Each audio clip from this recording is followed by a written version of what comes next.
ക്യൂട്ടായിട്ടുള്ള flower vase നമ്മൾ desk ഡെക്കോറായിട്ട് വെച്ച് കഴിഞ്ഞാൽ എങ്ങനെയുണ്ടാവും? നല്ല അടിപൊളിയായിരിക്കും അല്ലേ? നല്ലൊരു എസ്തെറ്റിക് ലുക്കായിരിക്കും. അതിന് വേണ്ടിയിട്ട് നമ്മുടെ മെയിൻ താരം പിസ്താഷ്യോ ഷെൽസാണ് കേട്ടോ. നമ്മുടെ സ്കൂളൊക്കെ തുറക്കാമല്ലേ, അപ്പോൾ നമ്മൾ പഠിക്കാനിരിക്കുമ്പോൾ നമ്മുടെ ടേബിളൊക്കെ കുറച്ച് ഭംഗിയിലൊക്കെ ഇരുന്നാലല്ലേ നമുക്ക് പഠിക്കുമ്പോൾ ഒരു ഇൻട്രസ്റ്റ് ഒക്കെ ഉണ്ടാവുള്ളൂ. ഇവിടെ പുറത്ത് മഴ നല്ല തകർത്ത് പെയ്യാണെങ്കിലും നമുക്ക് ഈ ഡെസ്ക് ഡെക്കോർ ഉണ്ടാക്കാൻ നിസ്സാര സമയം മതി കേട്ടോ. 10 മിനിറ്റ് പോലും വേണ്ട നമുക്കിത് ഉണ്ടാക്കാനായിട്ട്. അധികം സാധനങ്ങളും വേണ്ട. ഞാനിത് വേസ്റ്റ് മെറ്റീരിയൽസ് യൂസ് ചെയ്തിട്ട് ഉണ്ടാക്കിയേക്കുന്നത്.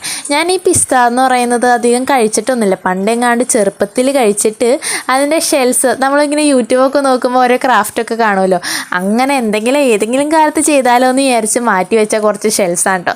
അതധികവും ഇല്ല, ഒരു 5-6 എണ്ണങ്ങാണ്ടേ ഉള്ളൂ. അത് വെച്ചിട്ടാണ് ഞാനിത് ഉണ്ടാക്കിയിരിക്കുന്നത്. എനിക്കിത് ഉണ്ടാക്കി കഴിഞ്ഞപ്പോൾ നല്ല ഇഷ്ടമായി. പക്ഷേ എനിക്കൊരു പണി കിട്ടി, അത് നിങ്ങളിപ്പോൾ കാണാൻ പോകുന്നേ ഉള്ളൂ. പേടിക്കാനും മാത്രം ഒന്നുമില്ല കേട്ടോ. അതെന്താണെന്ന് ഞാൻ വഴിയേ പറയാം. അങ്ങനെ നമ്മൾ ക്രാഫ്റ്റിംഗ് ഒക്കെ നല്ല തകൃതിയായിട്ട് നടന്നുകൊണ്ടിരിക്കുമ്പോൾ നമ്മുടെ ഫ്ലവർ പ്ലേസ് ചെയ്യാനായിട്ട് ഒരു വൈറ്റ് കളർ ബോട്ടിൽ എടുത്തിട്ടുണ്ട്. അതിനകത്തോട്ട് ഞാൻ ഫ്ലവർ പ്ലേസ് ചെയ്യാൻ വേണ്ടി പോവാൻ കേട്ടോ. ഇവിടെയാണ് ഞാൻ നേരത്തെ പറഞ്ഞ പണി കിട്ടിയത്. ഇത് വെച്ചിട്ട് ഇരിക്കുന്നില്ലടാ. സംഭവം വേറെ ഒന്നുമല്ല, അതിൽ കുറച്ച് സ്പോഞ്ച് കുത്തി നിറച്ച് വെച്ചായിരുന്നു. അത് എടുത്ത് മാറ്റി കഴിഞ്ഞപ്പോൾ നമ്മുടെ പ്രോബ്ലം സോൾവ് ആയിട്ട് അതിന് പകരം കുറച്ച് ഗ്രീൻ ക്രേ പേപ്പറും കൂടി ഫിക്സ് ചെയ്ത് കഴിഞ്ഞപ്പോൾ നമ്മുടെ ക്യൂട്ടായിട്ടുള്ള ഡെസ്ക് ഡെക്കോർ ഇവിടെ റെഡിയായി. എനിക്കൊട്ടും വിശ്വസിക്കാൻ പറ്റുന്നില്ല കേട്ടോ, നമ്മുടെ വേസ്റ്റ് മെറ്റീരിയൽസിൽ നിന്ന് ഇത്രയും ക്യൂട്ടായിട്ടൊരു ഡെസ്ക് ഡെക്കോർ ഉണ്ടാക്കാൻ പറ്റുന്നു. ഇതിൻ്റെ ഫുൾ വീഡിയോ എൻ്റെ ചാനലിൽ അപ്ലോഡ് ചെയ്തിട്ടുണ്ട്. അപ്പം നമ്മുടെ ചാനൽ സബ്സ്ക്രൈബ് ചെയ്യാനും ലൈക്ക് ചെയ്യാനും കമൻറ്റ് ചെയ്യാനും മറക്കില്ലല്ലോ.